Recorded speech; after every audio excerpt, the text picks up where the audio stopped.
Okay, നമ്മളിപ്പോ വീടിന്റെ അടുത്തുനിന്ന് ഒരു 18 കിലോമീറ്റർ ദൂരെയാണ്. അപ്പോ ഡേവൺ എന്ന് പറയുന്ന ഒരു സ്ഥലത്ത്, ഡേവണ്ണോ അങ്ങനെ എന്താണ് പറയുന്നത്. ഇപ്പോൾ ഇവിടെ നോർത്ത് സസ്കാച്ചുവൻ റിവറിന്റെ അടുത്ത് ഇവിടെ ഒരു വാക്ക് ട്രെയിൽ ഉണ്ട്. ഒരു ഈവനിങ് വാക്കിന് വേണ്ടി ഇറങ്ങിയതാണ്. ഇവിടെ പ്രത്യേകിച്ചൊന്നും കാണാനുണ്ടെന്ന് എനിക്ക് തോന്നുന്നില്ല, പക്ഷെ ഒരു ക്യാമ്പ് സൈറ്റ് ഉണ്ട്. പിന്നെ അത്യാവശ്യം വലിയ ട്രെയിലാണെന്ന് എനിക്ക് തോന്നുന്നു. ഇതിനകത്ത് പറയുന്നില്ല, പക്ഷെ ഇത് നമുക്ക് കണ്ടുപിടിക്കാം. ഇത് നല്ല അടിപൊളി സ്ഥലമാണ്. ഇതിന്റെ ഒരു പുഴയുടെ കരയാണ്, പക്ഷേ പാലമൊക്കെ നല്ല ഭയങ്കര പൊക്കത്തിനാണ്. രണ്ട് മലയുടെ നടുക്കൊരു പുഴയാണ്. അപ്പൊ അതുകൊണ്ട് തന്നെ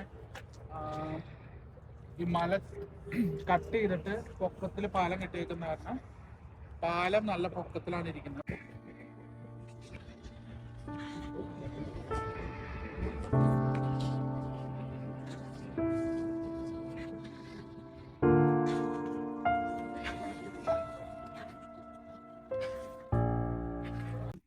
ഇത് നമ്മുടെ ബോട്ട് ലോഞ്ച് ആണ്. ഇവിടെ ഫിഷിങ്ങിനൊക്കെ ഉള്ള സൗകര്യമുണ്ട്. ആ ബോട്ട് പുഴയിലേക്ക് ഇറക്കാനുള്ള സൗകര്യമാണ്. ഇവിടെ ഫിഷിങ്ങിനൊക്കെ സമ്മറിൽ ഒത്തിരി ആൾക്കാർ വരെയിരിക്കും. വലിയ റിവറാണ്. ഇവിടത്തെ സൈഡിൽ കൂടെ ഒഴുകുന്നത് ഈ റിവർ തന്നെയാണ്. പിന്നെ നമ്മുടെ നാട്ടിലെ പോലെ തന്നെ ഈ മണ്ണിടിച്ചിൽ ഒത്തിരി ഇങ്ങനെ ഉണ്ടാകുന്നുണ്ട്. മണ്ണിടിഞ്ഞ് വീഴുന്ന സ്ഥലമാണ്. അപ്പോൾ ഇവിടെ ഒത്തിരി മഴ പെയ്യുമ്പോഴും സ്നോ ഒക്കെ മെൽറ്റ് ചെയ്യുന്ന സമയത്തൊക്കെ മണ്ണിടിച്ചിലുകൾ കൂടുതലുണ്ടാവും. പക്ഷെ ഇവര് ഈ മരങ്ങളൊക്കെ വെച്ച് പിടിപ്പിച്ചിട്ട് അത് പ്രിവെന്റ് ചെയ്യാൻ നോക്കുന്നുണ്ടെങ്കിലും ഇവിടുത്തെ മണ്ണിന് നമ്മുടെ നാട്ടിലെ മണ്ണിന്റെ അത്ര പോലെ പാറയോ അല്ലെങ്കിൽ ബലമൊന്നുമില്ല. അപ്പൊ അതുകൊണ്ട് പെട്ടെന്ന് മണ്ണിടിച്ചിലുകൾ ഉണ്ടാവാനുള്ള സാഹചര്യം കൂടുതലാണ്. പക്ഷെ കാണാൻ നല്ല ഭംഗിയുണ്ട്. ഇപ്പൊ മണ്ണ് ഇടിഞ്ഞ് ഇങ്ങനെ വന്ന് നിൽക്കുന്ന സ്ഥലങ്ങള്. സ്നോ അങ്ങോട്ട് ഉരുകി തീരുന്നുള്ളൂ. അപ്പൊ ഇനി കുറച്ച് ദിവസം കഴിയുമ്പോഴേക്കും വെള്ളം കുറച്ചുകൂടെ കൂടിയിട്ട് സ്നോ ഒക്കെ മെൽറ്റ് ആകുമ്പോൾ കുറച്ചുകൂടെ വെള്ളം കൂടുതൽ വരും. അപ്പൊ കുറെ കൂടെ ആക്ടിവിറ്റീസ് ഇതിന്റെ അടുത്തൊക്കെ ഉണ്ടാവും. ഒത്തിരി ആൾക്കാർ ഫിഷിങ്ങിനൊക്കെ വരും. ഇവിടെ എന്തോ ഒരു സൗജന്നോ അങ്ങനെ എന്തോ പറഞ്ഞൊരു മീനാണ് ഒത്തിരി ഉള്ളതെന്നാണ് കാണിച്ചേക്കുന്നത്. ഇത് നമ്മുടെ പുഴയുടെ സൈഡിൽ കൂടെ ഉള്ള ട്രെയിലുകളാണ്. ഇത് അത്ര വെൽ മെയിൻറ്റൈൻഡ് ഒന്നും അല്ല. ഇതെന്തോരം ദൂരം ഉണ്ടെന്ന് നമുക്കറിയില്ല. അതിനുള്ള ബോർഡുകളൊന്നും നമ്മൾ കണ്ടില്ല ഇതുവരെ.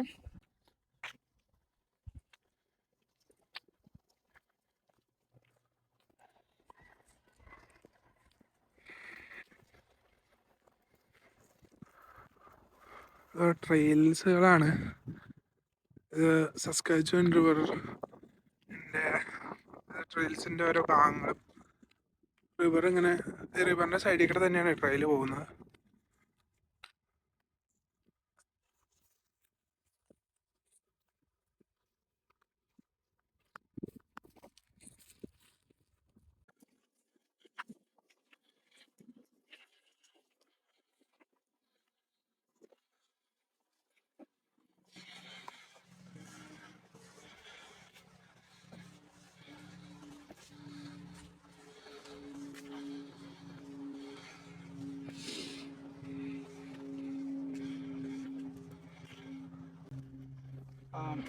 ഇതൊരു പിക്നിക് സ്പോട്ടാണ്.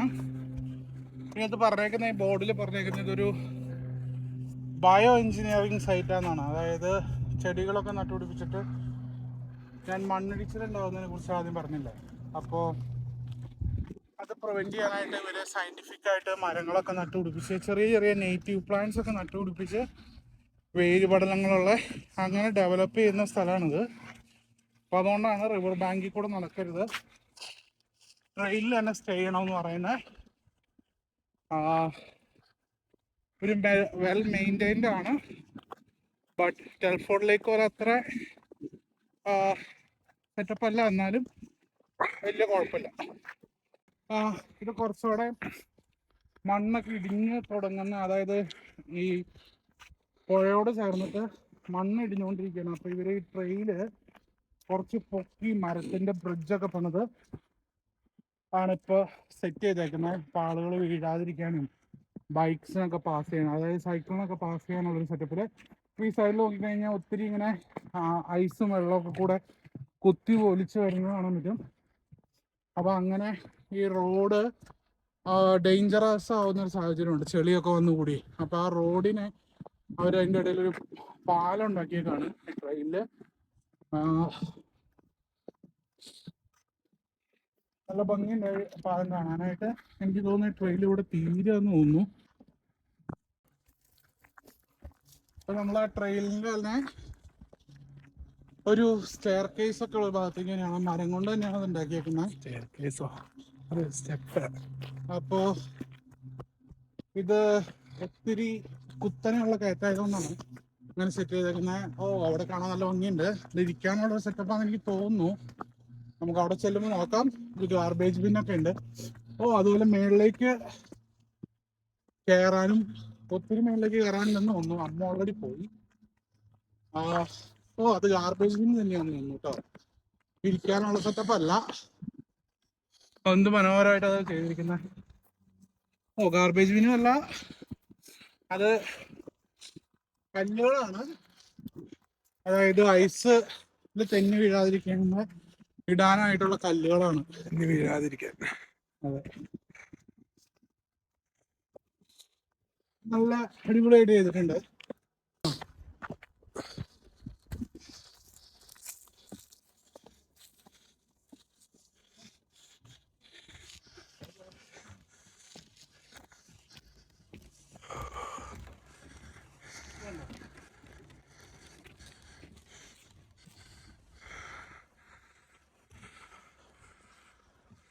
ഇപ്പം നമ്മൾ താഴേന്ന് കയറി തുടങ്ങിയത് കേട്ടോ.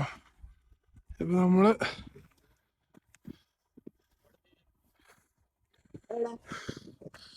സ്റ്റെപ്പ് കയറി.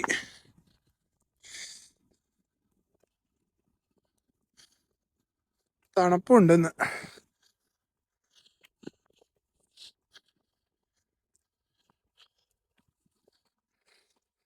മരം കൊണ്ട് ഫുള്ള് പണിത് വെച്ചേക്കാണ്.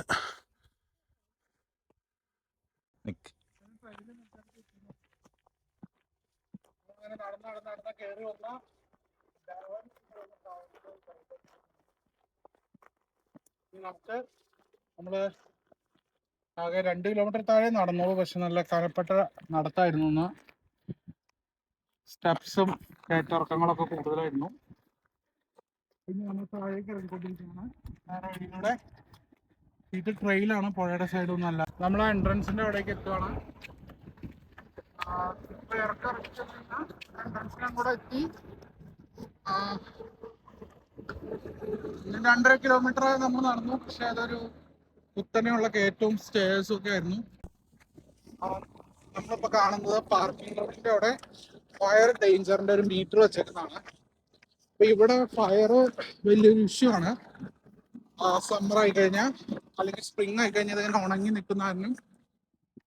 ഇപ്പൊ അവര് പറയുന്നത് റെഡ് ഏറ്റവും ഡേഞ്ചറസ് ആയിട്ടുള്ള സമയമാണ്, ഗ്രീൻ കുഴപ്പമില്ലാത്ത സമയം. ഇപ്പോ യെല്ലോ ആണ് പറയുന്നത്, ഹൈ ആണെന്നാണ് പറയുന്നത്. ഇതിന്റെ measurements low, moderate, high, very high and extreme ആണ്.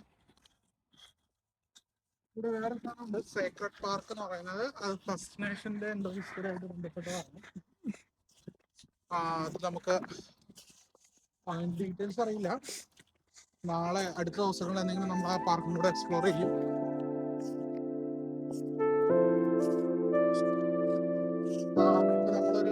ഇവിടെ നമ്മൾ വന്നപ്പോൾ തന്നെ ഒരു 3-4 സ്ഥലത്ത് പെഡസ്ട്രിയൻ ക്രോസിംഗ് ഉണ്ട്. നമ്മളൊരു സ്വിച്ച് ഞെക്കി കഴിഞ്ഞാൽ ആൾക്കാർക്കൊക്കെ പെട്ടെന്ന്